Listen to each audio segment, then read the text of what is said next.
Hello good morning सुप्रभात students. Exercise 1.1 हो गया था। अब इसके बाद हमें एक्सरसाइज 1.2 पर हम चल रहे हैं। उसमें एक प्रमेय है। एक्चुअली एक्सरसाइज 1.2 में हमें एलसीएम, एचसीएफ और कुछ फैक्टर्स के बारे में पढ़ना है। तो देखिए, एक प्रमेय है। सबसे पहले प्रमेय पढ़ लिया जाए। प्रमेय 1.2 करके लिखा हुआ है, अंक गणित की आधारभूत प्रमेय। ये क्या बोला जा रहा है कि प्रत्येक भाज्य संख्या को अभाज्य संख्याओं के एक गुणनफल के रूप में व्यक्त किया जा सकता है। कोई भी भाज्य संख्या है, जैसे 18 है।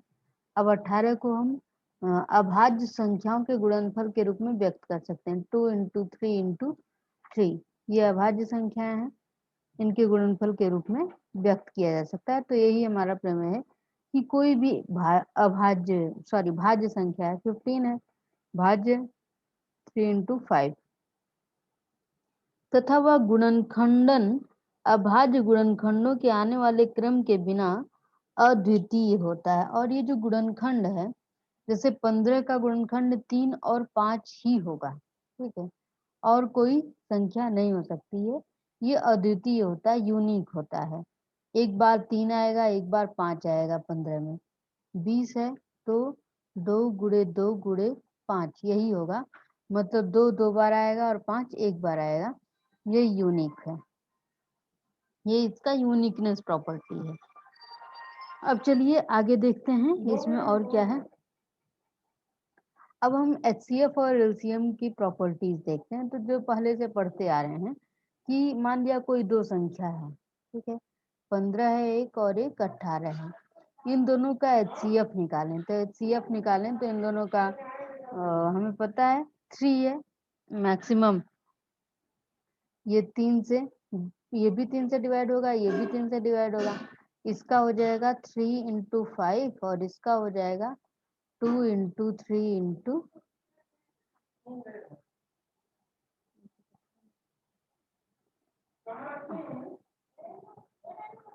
3, 2 इंटू 3 इंटू 3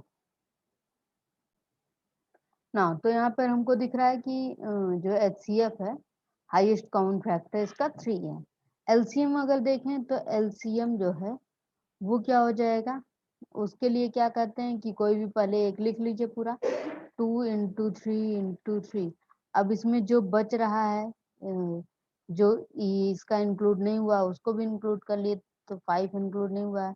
तो ये हो जाएगा 2 3 जा 6, 3 6 3 जा 18, 18 5 जा 90। एचसीएफ निकालने के और भी बहुत सारे तरीके पहले हम सीखे हैं। तो यहाँ पे एचसीएफ हो गया 3, एलसीएम हो गया 90।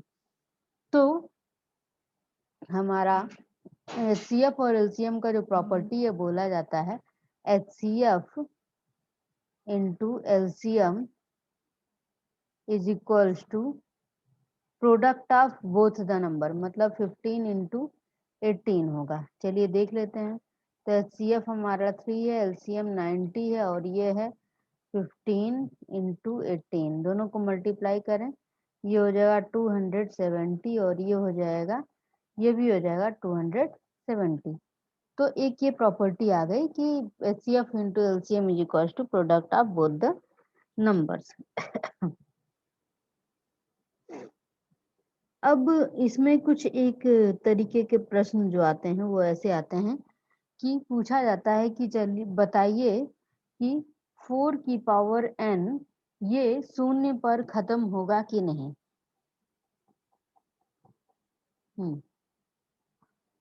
जैसे कोई उदाहरण नंबर 5 है, संख्याओं 4 की पावर n पर विचार कीजिए जहां n एक प्राकृतिक संख्या है। जांच कीजिए कि क्या n का कोई ऐसा मान है जिसके लिए 4 की पावर n अंक शून्य पर समाप्त होता है। तो 4 की पावर n को हम लिख सकते हैं 4 की पावर n। 4 का क्या होता है 2, 4 का होता है 2 इंटू 2 की पावर n, मतलब 2 की पावर 2 की पावर n, 2 की पावर 2n। तो अर्थात 4 की पावर n का जो फैक्टर है वो केवल 2 है, इसमें कुछ और नहीं आ रहा। और शून्य पे समाप्त होने के लिए 5 होना, फैक्टर का फैक्टर में 5 और 2 दोनों का होना जरूरी है, क्योंकि इसमें 5 नहीं है इसलिए 0 पर समाप्त नहीं होगा। तो हम यही लिखेंगे कि क्योंकि 4 की पावर n के गुणनखंड में 5 नहीं आता है, अतः यह 0 पर समाप्त नहीं होगा। इस तरह के बहुत सारे क्वेश्चंस आपको देखने को मिलेंगे। अब उदाहरण नंबर 6 है, संख्याओं 6 और 20 के अभाज्य गुणनखंड विधि से HCF और LCM ज्ञात कीजिए। ये आपको आता ही है। तो उदाहरण नंबर 6, 7 सब लगा लीजिएगा। 1.2 एक्सरसाइज 1.2 के 7 क्वेश्चंस हैं, वो आपको लगाने हैं। उसमें से एक क्वेश्चन मैं और बता देती हूँ, क्योंकि ये काफी वीडियो छोटा हो रहा है तो कुछ क्वेश्चंस और बता दे रहे हैं। क्वेश्चन एक्सरसाइज 1.2 का क्वेश्चन नंबर 7 देखिए, 7 नहीं 6 देखिए। 6 में क्या बोला जा रहा है, 7 इंटू 11 इंटू 13 प्लस 13 और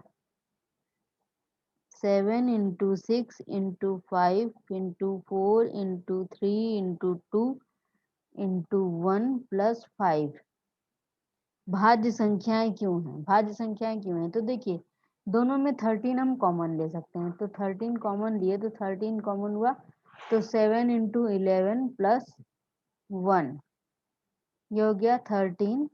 7 इंटू 11 77 प्लस 1 ये हो गया 13 इंटू 78। इसी तरीके से इसमें इन दोनों में 5 कॉमन ले सकते हैं, तो जब 5 कॉमन लेंगे तो ये हो जाएगा 7 into 6 into 4 into 3 into 2 plus 1। ठीक है।